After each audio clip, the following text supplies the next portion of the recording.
जय हिंद दोस्तों, रक्षित खन्ना के चैनल में आपका स्वागत है। दोस्तों कैसे हैं आप? उम्मीद करता हूं कि आप अच्छे होंगे।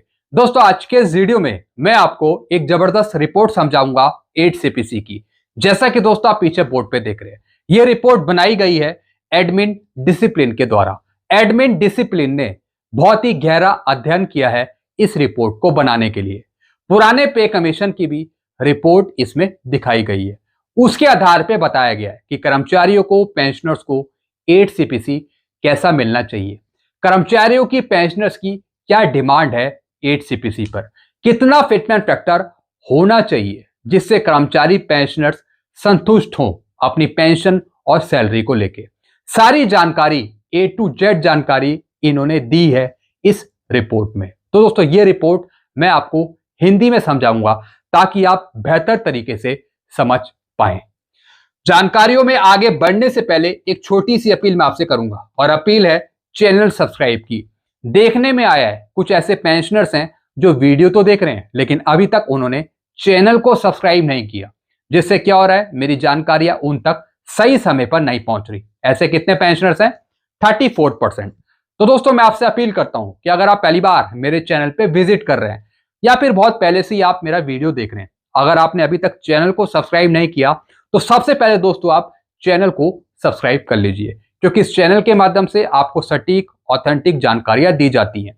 चैनल सब्सक्राइब करने के या फिर वीडियो देखने के आपको एक भी पैसे नहीं देने, सब कुछ आपके लिए फ्री में है। तो दोस्तों फटाफट जल्द से जल्द आप चैनल को सब्सक्राइब कर लीजिए, तब वीडियो देखना आगे कंटिन्यू करिए, नहीं तो दोस्तों आप फिर भूल जाएंगे। तो सबसे पहले चैनल को सब्सक्राइब करें, जिसका नाम है रक्षित खन्ना।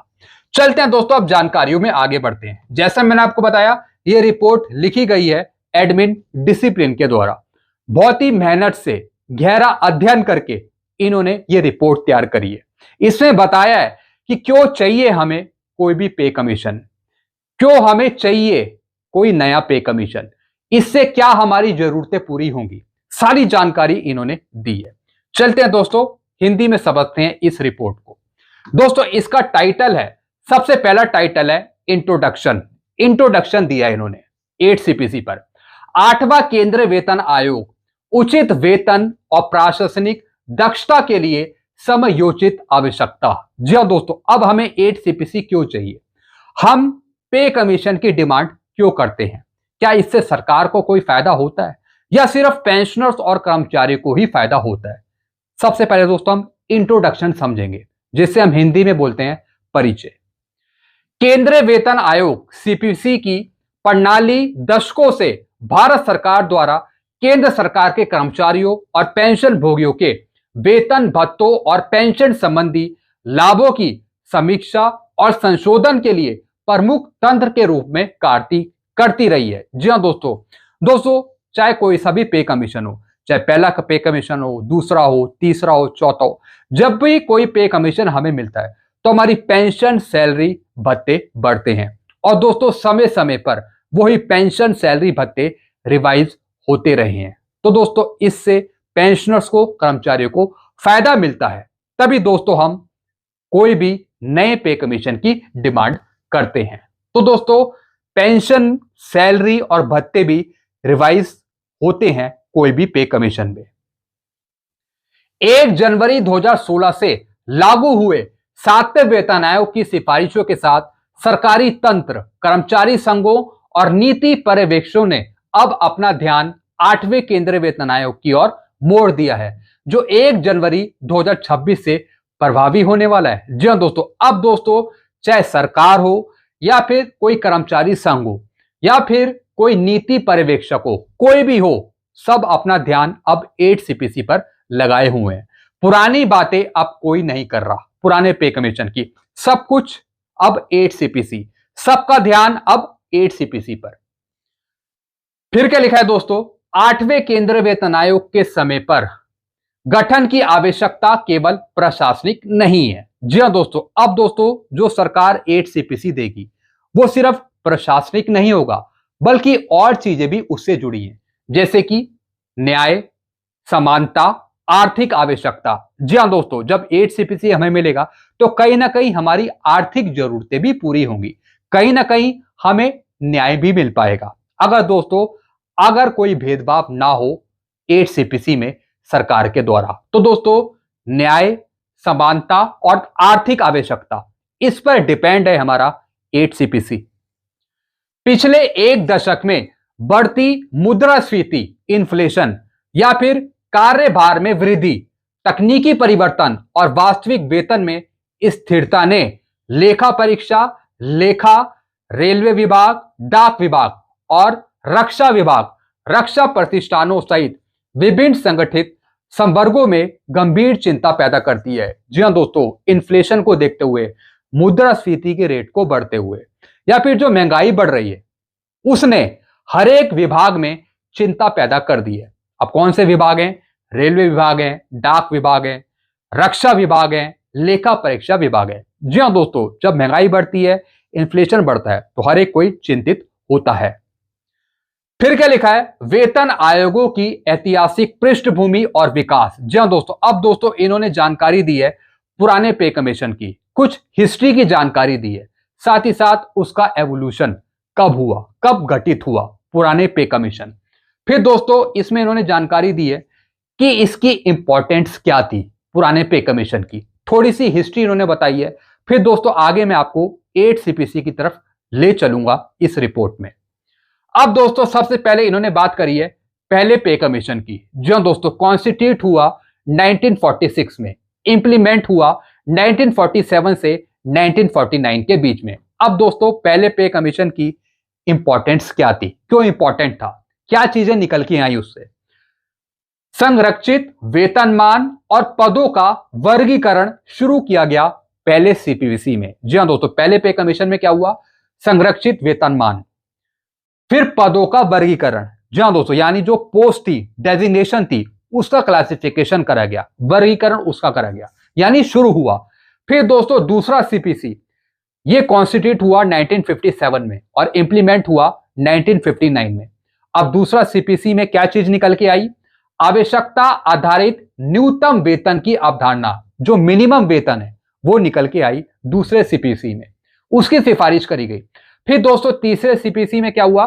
गठन हुआ 1970 में और इंप्लीमेंट हुआ 1973 में, कॉन्स्टिट्यूट हुआ 1970 में और इंप्लीमेंट हुआ जाके 1973 में।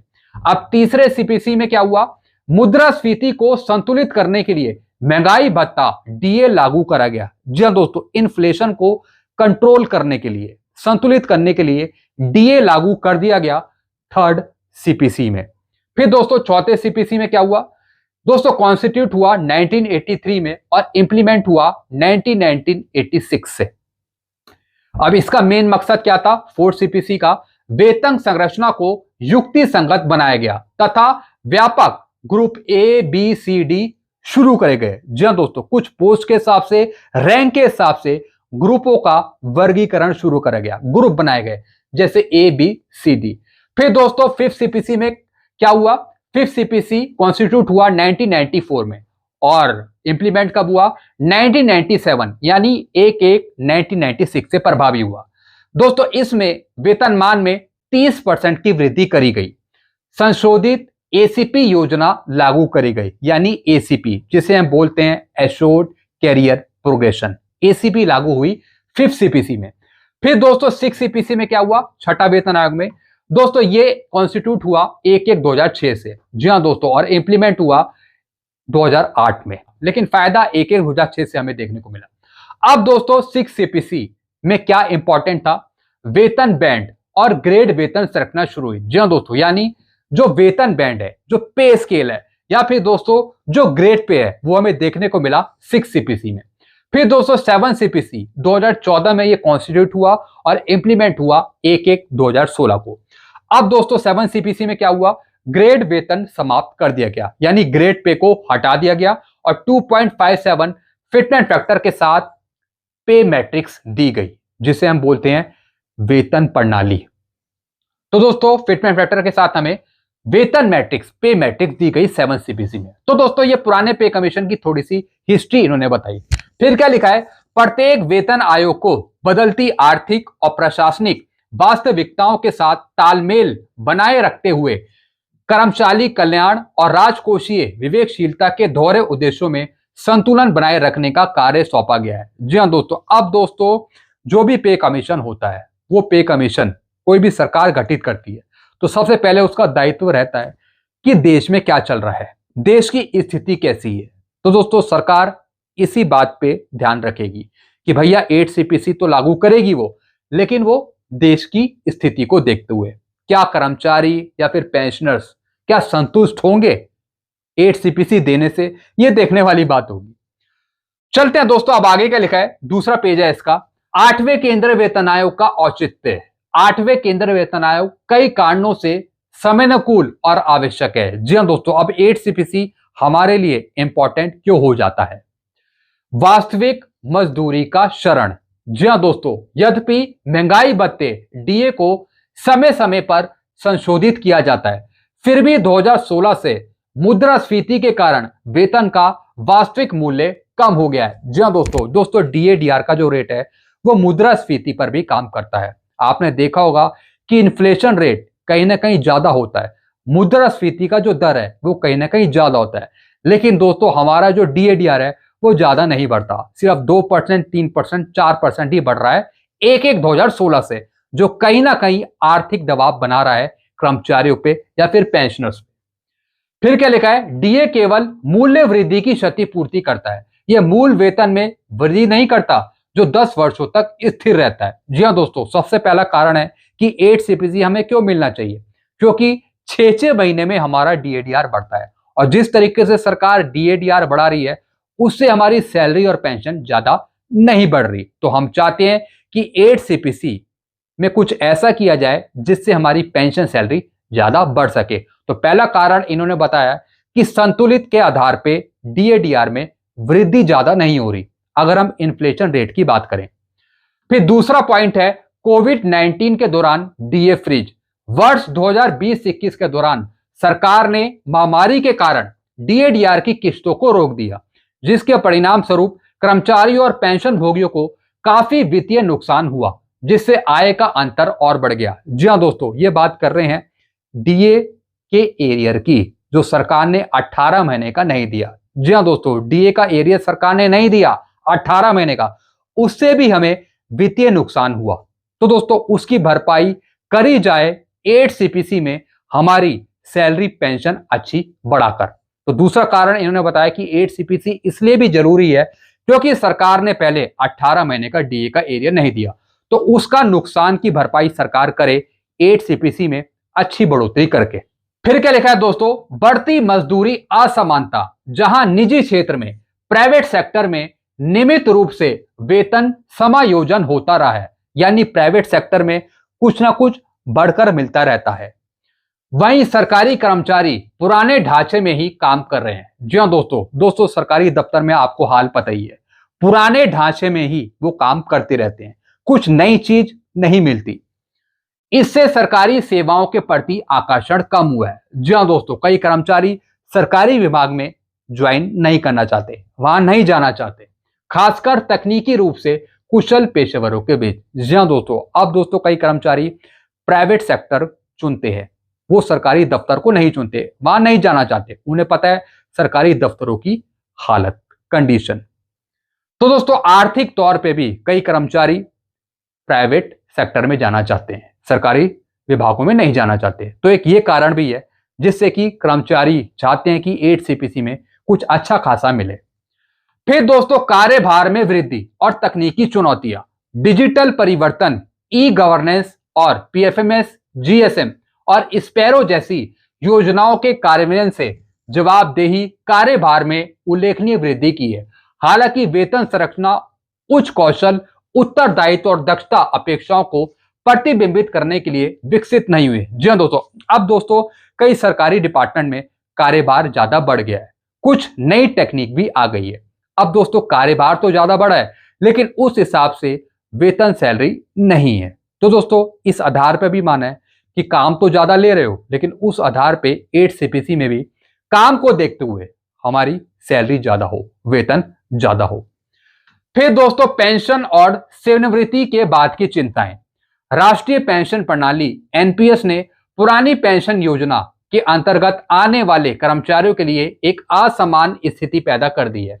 8वें वेतन आयोग के तहत एक व्यापक समीक्षा से समानता एक निश्चित मॉड्यूल लागू हो सकता है, जिससे सेवानिवृत्ति में सम्मान और सुरक्षा सुनिश्चित हो सके। जी हाँ दोस्तों, अब दोस्तों कुछ कर्मचारी एनपीएस में है या फिर यूपीएस में है, वो डिमांड कर रहे हैं कि ओल्ड पेंशन स्कीम को लाया जाए। अब दोस्तों 8 सीपीसी किस तरीके का रहेगा, तो उससे भी चिंताएं बढ़ रही हैं एनपीएस के कर्मचारियों के लिए या फिर यूपीएस के कर्मचारियों के लिए। क्या उनको फायदा मिलेगा 8 सीपीसी में जो एनपीएस में है या फिर यूपीएस में है?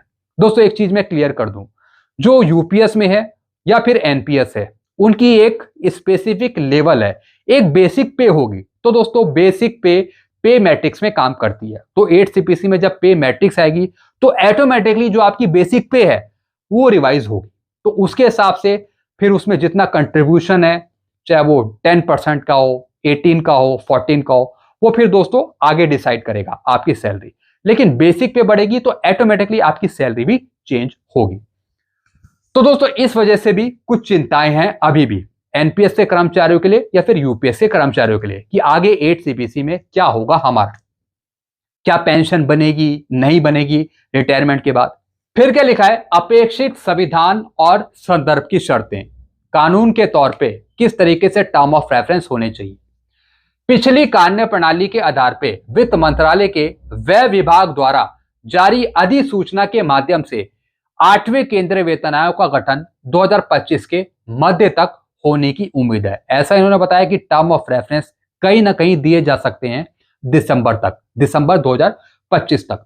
इसके संदर्भ की शर्तों में आदर्श रूप से निम्नलिखित शामिल होने चाहिए। जी हाँ दोस्तों, अब टर्म ऑफ रेफरेंस में कुछ और चीजें इंक्लूड होनी चाहिए, जैसे कि केंद्र सरकार के कर्मचारियों और पेंशन भोगियों के वेतन ढांचे, भत्तों और पेंशन संबंधी लाभों में संशोधन करना, फिर कार्यकुशलता को बढ़ावा देने के लिए सेवा शर्तों की समीक्षा करना, फिर आर्थिक विकास, राजकोषीय क्षमता और जीवन यापन लागत सूचकांक पर विचार करना, फिर प्रदर्शन संबंधी प्रोत्साहन, प्रौद्योगिकी अपनाने और आधुनिकीकरण पर सिफारिशें प्रस्तुत करना, फिर विभिन्न विभागों में समान पदों पर समानता पर विशेष ध्यान दिया जाना। जी हाँ दोस्तों, टर्म ऑफ रेफरेंस ऐसे हो जिससे किसी को कोई नुकसान ना हो, हमेशा उसमें कुछ ना कुछ ऐसा हो जिससे समानता बरकरार रहे, समानता कहीं ना कहीं उत्पन्न हो टर्म ऑफ रेफरेंस में, कहीं ऐसा ना लगे कि भेदभाव उत्पन्न हो रहा है।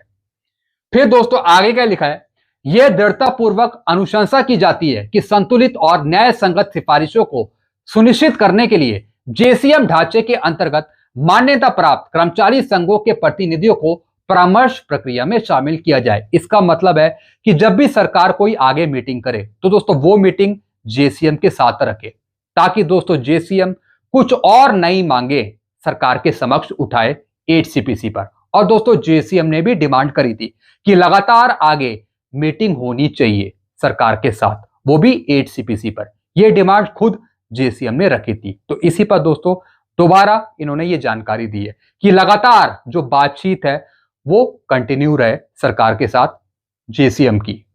फिर क्या लिखा है, समीक्षा और सुधार के लिए प्रमुख क्षेत्र वेतन मैट्रिक्स संशोधन। जी हाँ दोस्तों, अब इन्होंने वेतन पे मैट्रिक्स की बात करी है, फिटमेंट फैक्टर की बात करी है। 2.57 के फिटमेंट फैक्टर वाला 7वां वेतन आयोग का वेतन मैट्रिक्स अब पुराना हो चुका है। मुद्रास्फीति और जीडीपी वृद्धि को ध्यान में रखते हुए 8वां वेतन आयोग निम्नलिखित प्रस्ताव कर सकता है। जी हाँ दोस्तों, इन्होंने बताया कि 2.57 बहुत पुराना फिटमेंट फैक्टर है, बहुत पुराना फिटमेंट फैक्टर है 7 सीपीसी का। अब 8 सीपीसी में सारी चीजें चेंज होनी चाहिए, महंगाई को देखते हुए या फिर मुद्रास्फीति को देखते हुए या फिर जीडीपी के रेट को देखते हुए। अब दोस्तों 8 सीपीसी में क्या प्रस्ताव रखा जा सकता है, अब यहां पे देखिए, फिटमेंट फैक्टर लगभग 2.25 या फिर उससे अधिक। जी हाँ दोस्तों, अब इन्होंने बात करी है कि 8 सीपीसी में फिटमेंट फैक्टर 2.25 या फिर इससे अधिक दिया जाए। फिर न्यूनतम वेतन जो 7 सीपीसी का 18,000 था, इसे बढ़ाकर 26,000 और 28,000 के बीच किया जाए। फिर वेतन स्तरों का युक्तिकरण, यानी जो पे लेवल हैं उनको आपस में मर्ज किया जाए, अनावश्यक स्तरों का विलयन तथा चरणों के बीच सुचारू प्रगति सुनिश्चित करना, यानी जो पे लेवल हैं वो मर्ज किए जाएं 8 सीपीसी में। तो इस तरीके का प्रस्ताव सरकार रख सकती है। फिर दोस्तों भत्तों की बात करिए, अलाउंसेस की बात करिए। HRA, TA, CA, जोखिम भत्ते आदि जैसे भत्तों की संरचना को सरल और डिजिटल बनाया जाए, अलाउंसेस को सरल बनाया जाए, जोखिम ना बनाया जाए। फिर दोस्तों कैरियर प्रगति यानी MSCP और ACP में सुधार करना। संशोधित सुनिश्चित कैरियर प्रगति योजना को निम्नलिखित के साथ मजबूत किया जाना चाहिए, यानी MSCP ACP के कुछ रूल्स में बदलाव किया जाना चाहिए, कुछ सरल सुधारीकरण रूल्स बनाने चाहिए, जैसे पदानुक्रमिक ठहराव को हटाना, जिसे हम बोलते हैं हियरार्चिकल मूवमेंट, ग्रेड समता के बजाय कार्यात्मक समता पर विचार करना, विभिन्न मंत्रालयों में कार्यान्वयन में एक रूपता। जी हाँ दोस्तों, यानी दोस्तों जो MSCP ACP है उसको थोड़ा सरलीकरण बनाना, सरल बनाना, ताकि दोस्तों MSCP ACP लेने में कोई दिक्कत ना हो। अब तो दोस्तों MSCP दी जाती है, तो MSCP का जो ढांचा है वो थोड़ा सा सुधार किया जाए 8CPC में। फिर क्या लिखा है दोस्तों, पेंशन संशोधन। अब पेंशन रिवाइज किस तरीके से की जाए, उसमें क्या क्या चीजें इंक्लूड होनी चाहिए। सबसे पहले दोस्तों आयोग को क्या चाहिए, पे कमीशन को क्या चाहिए, महंगाई राहत DR फॉर्मूले को तर्क संगत बनाना, जो DR का फॉर्मूला है उसमें थोड़ा बहुत सुधार करना, एक तर्क संगत बनाना जस्टिफिकेशन के आधार पे। फिर दोस्तों CPC चक्रों से जुड़े आवधिक पेंशन संशोधन की सिफारिश करना, NPS के अंतर्गत सुनिश्चित न्यूनतम रिटर्न के साथ हाइब्रिड पेंशन मॉडल की शुरुआत की संभावना तलाशें। जी हाँ दोस्तों, यानी दोस्तों चाहे NPS से पेंशन मिले, चाहे ओल्ड पेंशन स्कीम के तहत पेंशन मिले, कुछ इस तरीके से पेंशन के प्रावधान चेंज हो ताकि पेंशन रिवाइज करते वक्त कोई दिक्कत ना हो। फिर दोस्तों संगठनात्मक समानता, संवर्ग विशिष्ट विसंगतियों, विशेष रूप से संगठित लेखा परीक्षा सिविल सेवाओं में दूर करने की आवश्यकता है। वेतन समानता और उन्नयन के लंबे समय से लंबित मुद्दों को न्यायिक निर्णयों और मध्यस्थता निर्णयों के अनुरूप हल किया जाना चाहिए। जी हाँ दोस्तों, यानी दोस्तों जो प्रॉब्लम्स हैं, विसंगतियां हैं, उसको हटा के पे कमीशन लागू करना चाहिए। फिर दोस्तों आर्थिक और प्रशासनिक निहितार्थ, वेतन आयोगों के विरोधी अक्सर राजकोषीय बोझ का हवाला देते हैं। हालांकि राष्ट्रीय लोक वित्त नीति संस्थान सहित कई अध्ययनों से संकेत मिलता है कि वेतन संशोधनों से मांग और खपत बढ़ती है, जिससे आर्थिक गतिविधियों को बढ़ावा मिलता है। जी हाँ दोस्तों, जब भी कोई पेंशन आपकी बढ़ती है, सैलरी आपकी बढ़ती है, तो दोस्तों उससे मांग और खपत बढ़ती है, तो उसको संतुलित बनाए रखना बहुत जरूरी है कोई भी पे कमीशन के लिए। फिर दोस्तों आगे का लिखा है, लास्ट पेज है, कर्मचारियों का दृष्टिकोण और मांगे। अब कर्मचारियों की, पेंशनर्स की क्या मांगे हैं 8CPC पर। केंद्रीय सरकारी कर्मचारियों ने अपने संघों जैसे कि केंद्रीय सरकारी कर्मचारी एवं श्रमिक परिसंघ, राष्ट्रीय नागरिक लेखा राष्ट्रीय संघ और अखिल भारतीय लेखा परीक्षा लेखा संघ, उन्होंने दोस्तों कुछ मांगे उठाई हैं 8CPC पे। सबसे पहली मांग, 8वें केंद्रीय वेतन आयोग का तत्काल गठन किया जाए ताकि 1/1/2026 तक इसका कार्यान्वयन सुनिश्चित किया जा सके। जी हाँ दोस्तों, जल्द से जल्द 8CPC के टर्म ऑफ रेफरेंस जारी कर दिए जाए ताकि दोस्तों ठीक समय पर पे कमीशन अपना काम शुरू कर पाए। फिर क्या लिखा है दोस्तों, पुरानी पेंशन योजना की बहाली या फिर गारंटीकृत पेंशन के साथ NPS में सुधार, OPS की मांग करी है।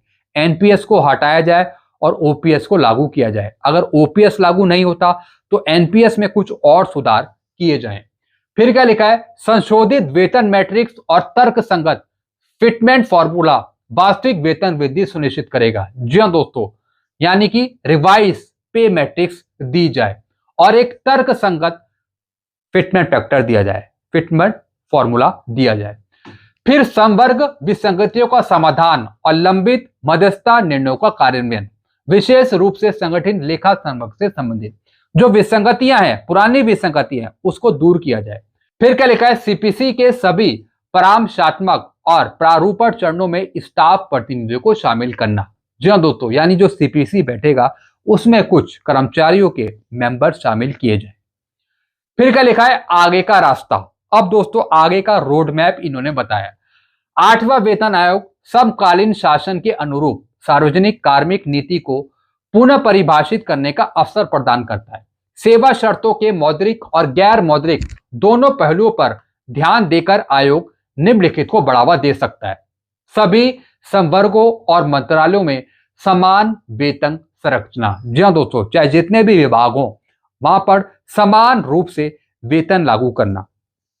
फिर प्रेरित एवं जवाबदेह कार्यबल, सार्वजनिक सेवाओं का कुशल वितरण करना। सरकार से आग्रह है कि वह बिना किसी देरी के 8वें वेतन आयोग की घोषणा करे तथा यह सुनिश्चित करे कि इसकी सिफारिशें 1 जनवरी 2026 से लागू की जाएं, ताकि 10 वर्ष की आवधिकता बनी रहे और संस्थागत तंत्र में कर्मचारियों का विश्वास बहाल हो। जल्द से जल्द 8 सीपीसी के लागू करने की इन्होंने डिमांड करी है।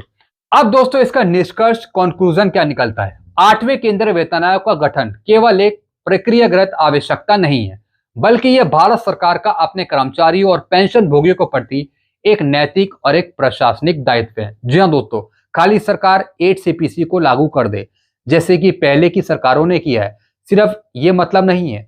सरकार जो लागू कर रही है वो पेंशनर्स के हित में लागू करे, कर्मचारियों के हित में लागू करे। जो पेंशनर्स ने, कर्मचारियों ने जो देश के प्रति अपना योगदान दिया है, तो उसके एवज में 8 सीपीसी को सही ढंग से लागू करे, जल्द लागू करे। यही सब चीजें दोस्तों इसमें लिखी हैं।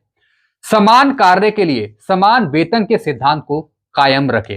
केंद्र सरकार के कर्मचारियों ने आर्थिक चुनौतियों, प्राकृतिक आपदाओं और महामारी के दौरान समर्पण भाव से राष्ट्र की सेवा की है। जी हाँ दोस्तों, चाहे वो जवान हो या फिर कोई सरकारी कर्मचारी हो, हारी बीमारी में उन्होंने देश की सेवा करी है। कई विभागों में अपना कार्य दिया है, सेवा करी है, अपना जीवन व्यतीत किया है। तो दोस्तों इन सब चीज को देखते हुए सरकार को भी अब कर्मचारियों के हक में काम करना है, वो भी 8 सीपीसी पर सही से लागू करना है 8 सीपीसी, और वो भी जल्द से जल्द। अब सरकार का यह दायित्व है कि वह न्याय, निष्पक्षता और समय पर कार्रवाई के साथ इसका प्रतिदान करे, यानी 8 सीपीसी दे हक में। अब 8वें केंद्रीय वेतन आयोग का गठन करे, सरकार को ऐसा कहा है। तो दोस्तों ये रिपोर्ट पूरी लिखी गई है, जैसे मैंने आपको बताया, एडमिन डिसिप्लिन के द्वारा। आई होप सारी जानकारी दोस्तों आप ये समझ गए होंगे। बाकी आपके अपने विचार क्या हैं, आपके अपने सुझाव क्या हैं, आप नीचे कमेंट कर सकते हैं। इस रिपोर्ट से हमें यह पता लगता है कि जो भी ये रिपोर्ट बनाई गई है ये एक सही रिपोर्ट है। अगर इस तरीके की रिपोर्ट सरकार भी लागू कर देती है दोस्तों, फिर हमारे लिए ये खुशखबरी हो सकती है आगे। तो काफी चीजें इसमें ठीक दे रखी हैं, सही से बता रखी हैं, डिस्क्राइब अच्छी कर रखी है। तो दोस्तों ऐसी जानकारी आपको बराबर मिलती रहेंगी। ऐसी जानकारी पाने के लिए आप चैनल से जुड़ सकते हैं, चैनल को सब्सक्राइब कर सकते हैं। चैनल का नाम है Rakshit Khanna. Thank you so much.